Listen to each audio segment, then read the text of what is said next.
It's the Morning X, 99X, Barnes and Leslie. And look who's here, Kevin Griffin from Better Than Ezra. Feels so good, guys. I shouldn't just say from Better Than Ezra. He's pretty much from all over the place in the musical map, and he's an author now, all this going on. And by the way, this is a live social stream, so catch us on any of our social media, and you can see Kevin. How are you? Man, it is so crazy good to be. It just feels like I'm coming home again. It feels like a warm virtual embrace. It is. Can you believe it? Come to me. Come to me. 99X is back. We did so much with you guys. I mean, I tell people all the time, you know, when they're asking, well, how did you guys get started? What was your big break? And, you know, for commercial radio, I mean, it was 99X. It was you guys playing good when we put out Deluxe ourselves in 93. When people ask about Better Than Ezra, they ask, what bands have you ever, because I had a band called Grumpy Fish, and they say, did you ever play with bands? Better Than Ezra opened for Grumpy Fish. When you did your self-published first album, you gave me a box of them. I had them in my car, and I would hand them out to people all the time, like I'm your street team. And it was at the something in Marietta. It was a just dark bar, and I remember it vividly. That should be called. That will be the autobiography of the band. Will be called The Dark Bar. The Dark Bar. There were so many grungy. We played places where you needed a tetanus shot. Yeah. You know, after you, and the pinnacle of them was W.C. Don's in Jackson, Mississippi. It was a double wide trailer, and that's where we first played good. But yeah, I remember giving you those CDs. We hustled so much with that first album. You know, we made Deluxe for about $7,000, including all the recording, all the artwork we did ourselves. We put it on our own label, Swell Records, and and just got out there and did it the old school way. This is before TikTok could do the work for you, and that's cool. But we grinded it out in the van for sure. I have to say, though, your career has been amazing. It's a testament to you become a successful songwriter as well. Better Than Ezra, still touring, still making music.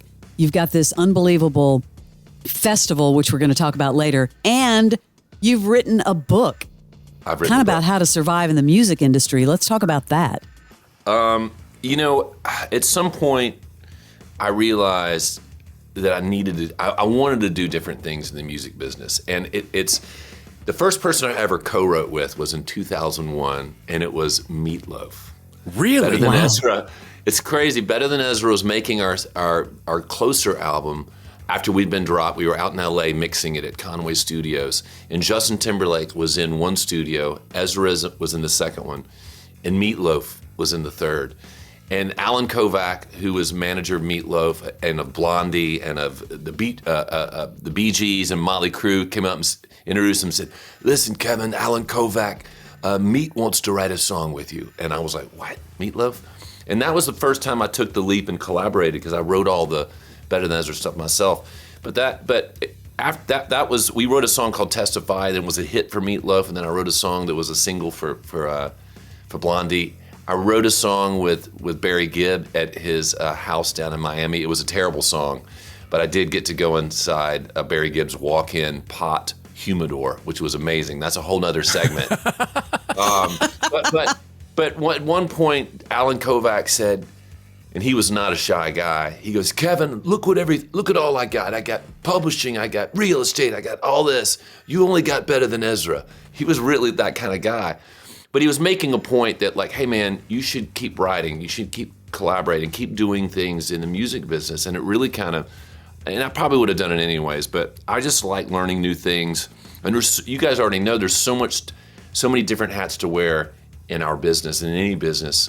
And so I like the constant challenge, and writing a book has been the most recent thing that I've always wanted to do. I was an English major at LSU, always wanted to write a book, so I finally did it.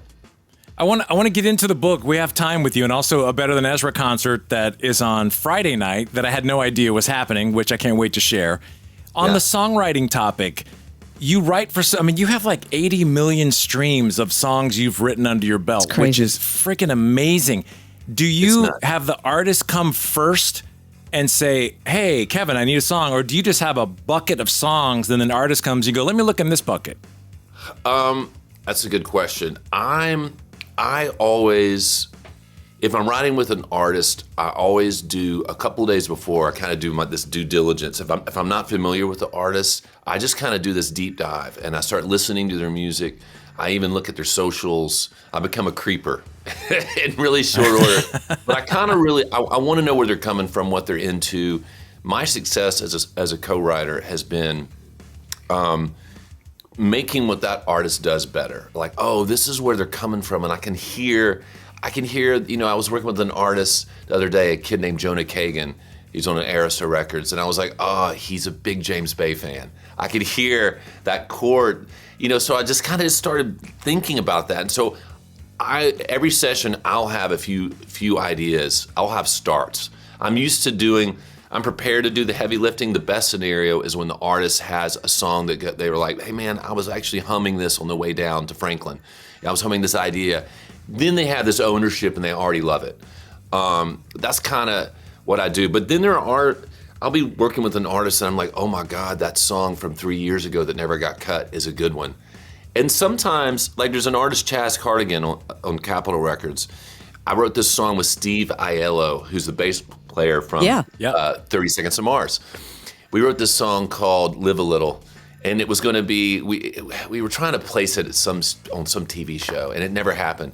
And then I was like working with Chaz, and I thought Live a Little would be perfect for him. And I was like, hey, help us finish the second verse lyrics and the bridge, and let's put this song out. And it did great for him. So it's really just about knowing what you've got in your catalog, preparing yourself to work with, having ideas, and then really listening. Well, to build on Butch Walker, who we had on earlier in the week, talked about his worst studio story, because he, like you, writes for a lot of artists. Who's yours? Who's the worst you've ever had to work with in the studio? Putting him on the spot, Barnes. I'm all about love, brher. Namaste. His was Lindsay Lohan. His was Lindsay Lohan. There was it instantly. I know exactly what it was. There was a moment when American Idol, as you guys remember, was huge. It was, as a songwriter, you had to jump into that American Idol pool because they were selling tons of albums, and everybody was hustling. All us songwriters were trying to get on those albums. And I wrote with David Cook.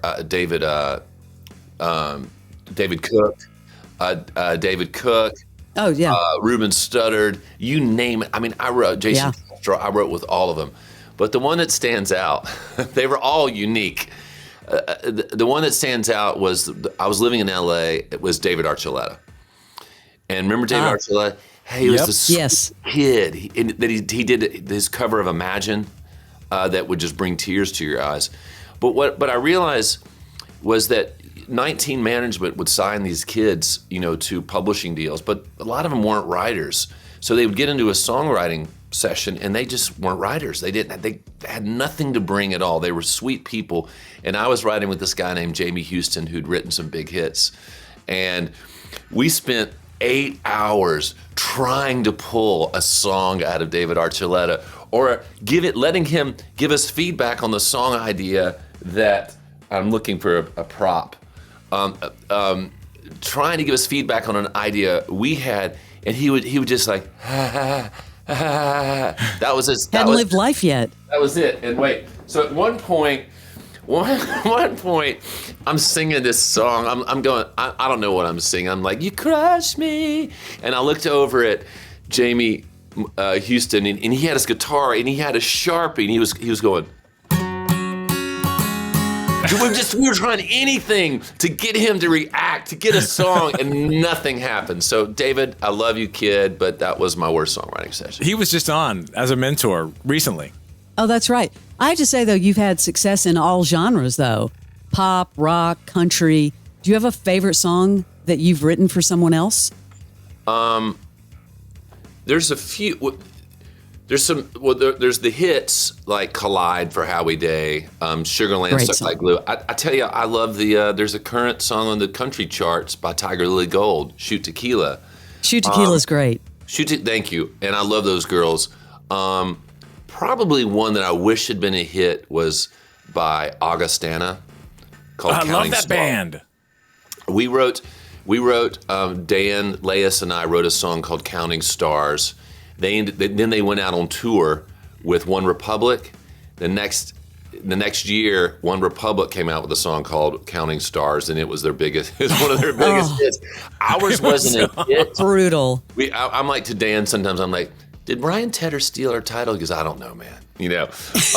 Well, maybe you're getting accidental downloads, though. Maybe you're still getting people looking for that song and getting the wrong one. So listen to "Counting Stars" by Augustana. That was a great song. I remember it. Then there's a song that I just love. I wrote with the late great songwriter Busby, and it's called "This Time," and it's one of my favorite songs I've ever written. And it was covered by there's a big Italian trio called Il Volo. It's these three dudes. They covered it. I've heard of them. It did really well.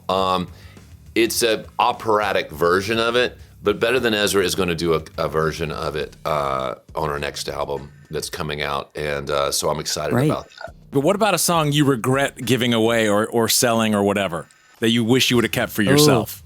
Oh, gosh. Good question. I probably would say a song that did really well for Bare Naked Ladies, Odds Are.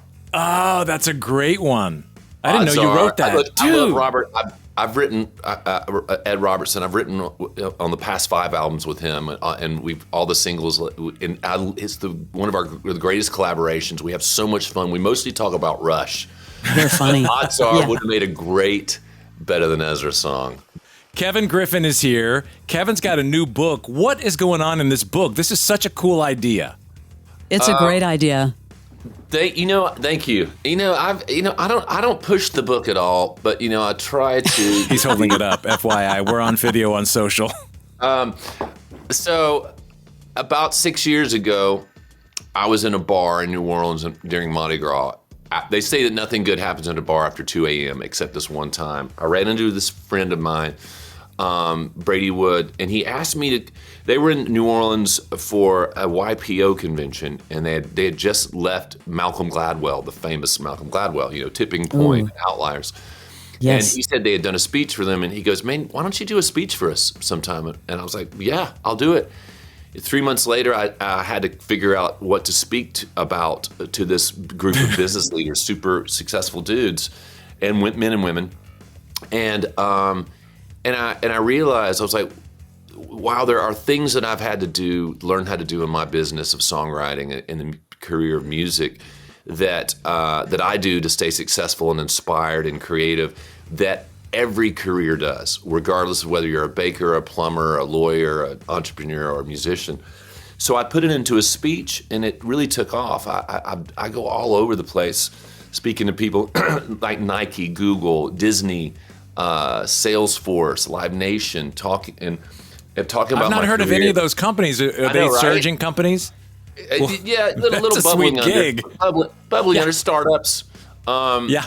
And so I was like, I want to turn this into a book. And honestly, the person who books me said, look, you need a book. You need a book to sell to when you're talking to 3,000 people and playing music. I play music as well. It'd be cool if you could sell 3,000 books. And I was like, oh God, I got to write a book. I've always read a lot, and I've read a lot of. I read those big business books that come out because they're interesting to me. I read about a third of them, honestly. But the ones that I read the whole book were those business parables, like Who Moved My Cheese, Rich Dad, Poor Dad, The Go-Giver, the Tuesdays with Maury, The 5 People You Meet in Heaven, those kind of books, And I like books that had real steps that I could walk away with and like, oh, these are things I could incorporate. Yeah, I could take or I could leave, but at least I had them. So I decided I'd write a story, a business parable, and I created this character named Jake Stark. He's a journeyman songwriter in Nashville. We meet him right when he gets dropped from his longtime publisher, and in the same week he meets an enigmatic billionaire named Sir Daniel Smith Daniels. And yes, yesterday the audiobook came out on Audible, where I voice all the different characters. A British billionaire, Dara Delaney, she's a female songwriter from Montana, and Britt Kanuka, he's from Barbados. And I created these characters. So you did all the voices. That's so cool. And there's 5 original songs. They're up on Spotify right now. Go to the Greatest Song soundtrack. Really? Yeah. And so I wanted to do a story. And so in what happens is our hero, Jake, gets dropped from his publisher, and he meets Sir Daniel Smith Daniels, who's in short order created the hottest publishing house in Music City, Nashville, called The Row. And he says, look, I want you, over the next 2 weeks, we're going to write with these 5 writers who are crushing it in all different genres, pop, country. And they're going to demonstrate the 5 practices of the method. The method is what Sir Daniel has created. He used it in business, and now he's doing it in the music industry. And so he learns these 5 things as he writes these 5 songs. And at the end of those 5 chapters, there's the 5 rules of collaboration, of filling the well, of changing your attitude. And so there's real tangible things that you can take with you from the book. And I like sharing stuff that's worked for me. It won't work for everybody, but I'm like, wow, I've been in this business a long time. The feedback I've gotten of these things that I talk about, people really dig and they apply to their lives, and I hear back from them, and I keep these relationships going. And this book was an effort for me to really share it in an easily digestible form. Well, I'm very disappointed that we had you on now, because I feel kind of like a loser now and an underachiever. This Dude, guy. Man, I wake up. Look, I love the book and the stuff I'm doing, but what I realize, and you guys know, the minute you get to you reach some pinnacle in your career, you realize there's another horizon, and I'm still wake up in the middle of the night like, what am I going to do with my career? What am I going to do with my life? Man. Such a testament to you, though, and just reinvention. And I do believe it's going to be inspirational, because you know how hard it is. People come to Nashville and they have dreams and things don't always work out, but this is about not giving up and moving forward. Where can people come get their books signed and meet you? Yeah. So thank you for asking that, Bonds and Leslie. Yes. This Thursday, tomorrow, in Decatur at Brick Store Pub at 6 p.m. I'm going to be signing books. There's a ticket. I think the ticket's $21. That includes the book. I'm going to play songs. I'm going to sign the book. I'll sign whatever you want me to. And just hang out, And this will be the first one. I'm doing a 10-city book tour, So Thursday night, book signing. Friday night, Better Than Ezra's playing in Sandy Springs. Then I fly. This is going to be a fun weekend. I fly to L.A. Saturday morning. I'm going to see Willie Nelson's 90th birthday at the Hollywood Bowl Saturday night. Wow. Yeah, then that's Sunday, huge. I'm doing a signing at the Grove in L.A. Wow. So let's go back. Better Than Ezra, you kind of glossed past that. Sandy Springs, you're playing at, I guess it's that big park by their Civic Center or whatever. City Green Live in Sandy Springs. We go on at 8:30 sharp, Better Than Ezra, rocking. Kind of like, Atlanta's where it started for us in a lot of ways. Absolutely. And I was born in Atlanta, so it's coming home. I am so there. I'm so excited because you are truly one of my favorite bands. I think you're a brilliant songwriter. Every damn song of yours sticks in my head. My number one's King of New Orleans. I mean, that's still just so many great songs. Just the energy in that song, just all about it. It's just got such great energy. Led Zeppelin turnaround on King of New Orleans. Well, you're going to have to come back on with us, after you do the greatest song, your big book tour. You got to come back on and talk about your festival called Pilgrimage. September 23rd and 24th will be our 9th Pilgrimage Festival. We're about 3 hours, 50 minutes from downtown Atlanta. This year we have the Lumineers, Zach Bryan, Head in the Heart, Nathaniel Rateliff, the Black Crowes. It's going to be an amazing weekend. Yeah. Please come back in August and let's talk about that and get it out in the Atlanta area because it's so close. That's a great weekend trip. Dude, look, and let's figure out some kind of 99X discount. Discount. Yes, For real. Absolutely. Why don't we do a discount code for all 99X listeners? Let's work it out. All right, Kevin That's a Griffin, great idea. You're going to get your life's full of Kevin Griffin all this week. The book signing on Thursday, the concert Friday night. I'll put all of that on our webpage so people can easily find it. Great to see you as always. Guys, I love seeing Congrats. you. It started with you guys in 99X, so I love seeing you guys kicking ass. Thank you. Kevin Thanks, Griffin. Kevin. It's the Morning X. This is 99X.